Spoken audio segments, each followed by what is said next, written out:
ধনী হতে আল্লাহ পাক নিষেধ করেন নাই, ধনী হতে আল্লাহ নিষেধ করেন নাই, ব্যবসা করতে নিষেধ করেন নাই, ধন সম্পদ আল্লাহ পাক অর্জন করতেও নিষেধ করেন নাই, কিন্তু দুনিয়ার পূজা করতে আল্লাহ নিষেধ করেছেন, দুনিয়ার মোহে ডুবে যেতে আল্লাহ নিষেধ করেছেন।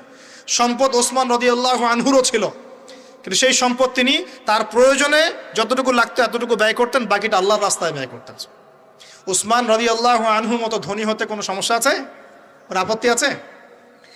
একটা আমল তার জীবনী থেকে পাওয়া যায়, এটা পড়ে আমার কাছে এত নিজেকে এত ছোট মনে হচ্ছে যে কাশ যদি এই আমলটা আমি করতে পারতাম। বলে দেব, চেষ্টা করছি যে করার, আপনারাও করার চেষ্টা করেন।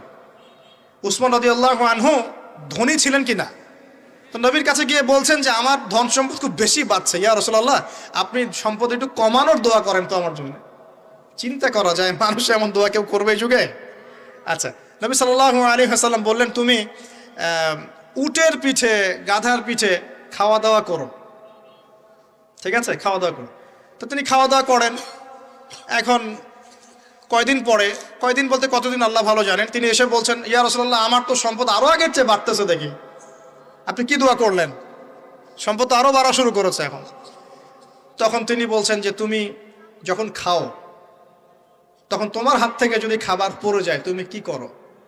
তখন তিনি বলেছেন আমি, আমার হাত থেকে খাবার যদি পড়ে যায়, একটা দানাও যদি পড়ে যায়, আমি উটের পিঠ থেকে নেমে সেই খাবারটাকে তুলে পরিষ্কার করে তারপর খাই।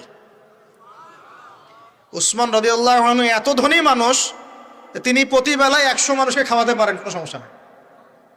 তিনি একাই তাবুকের যুদ্ধে 30,000 সৈন্যের দায়িত্ব নিয়েছেন। 30,000 সৈন্য 3 মাস যাবে, যাত্রা বিরতি করবে, খাবে দাবে, তাদের ঘোড়া অস্ত্রশস্ত্র সব দায়িত্ব একজন ব্যক্তি বহন করেছেন, উসমান রাদিয়াল্লাহু আনহু। কত বড় ধনী আপনি চিন্তা করেন। উনার মতো ধনী কোনো পররাষ্ট্রমন্ত্রীও নাই পৃথিবীতে এখন পর্যন্ত, কোনো বিশ্ব নেতাও নাই ওনার মতো ধনী, এখন কেউই নাই। আর উনি কিন্তু তার এই ধন সম্পদ সুদের মধ্য দিয়ে অর্জন করেন নাই, তার ধন সম্পদ দুর্নীতির মধ্য দিয়ে অর্জন করেন নাই। তার ধন সম্পদ তিনি কিন্তু এই যে অন্যের সম্পদ অন্যায়ভাবে দখল করে অর্জন করেন নাই। তিনি সম্পদ অর্জন করেছেন বৈধ পন্থায়, হালাল ব্যবসা করেছেন। ব্যবসা করেছেন নাকি না? এই যে আমল, তো নবীজি বলছেন যে তোমার আমল যদি এমনই হয় তাহলে তোমাকে আল্লাহ পাক সম্পদ দিবে না, কাকে সম্পদ দিবে? তুমি আল্লাহ পাকের যে সম্পদ, রিজিকের যে শুকরিয়া আদায় করো, কৃতজ্ঞতা প্রকাশ করো যে আল্লাহ আমাকে ভালোবেসে রিজিকটা দিয়েছেন, আমার হাত থেকে পড়ে গেছে, আমি তুলে খাই। এই যে আল্লাহ পাকের নেয়ামতের প্রতি তোমার যে শ্রদ্ধা, যে সম্মান, এর শুকরিয়া স্বরূপে আল্লাহ পাক তোমাকে এরকম সচ্ছল বানায় দিচ্ছেন, আর তো কিছু করার নাই। তো উসমান রাদিয়াল্লাহু আনহুর মতো ধনী হতে কোনো সমস্যা আছে? তিনি কৃপণ ছিলেন না, তিনি আল্লাহ পাকের নেয়ামতের শুকরগুজার ছিলেন। ভুল ব্যাখ্যা নেবেন না, তিনি আল্লাহ পাকের নেয়ামতের শুকরগুজার ছিলেন। আমরা আল্লাহ পাকের নেয়ামতের শুকরিয়া আদায় করবো ইনশাআল্লাহ, এবং যা রিজিক আল্লাহ আমাদেরকে দিয়েছেন এতে সন্তুষ্ট থাকবো ইনশাআল্লাহ, এবং হালালভাবে চলার চেষ্টা করব। আল্লাহ পাক আমাদেরকে ধন দিলে সেই ধন সম্পদ যতটুকু আমার পরিবারের জন্য প্রয়োজন, বাড়তিগুলো আমরা আল্লাহর পথে দান সাদাকা করবো ইনশাআল্লাহ।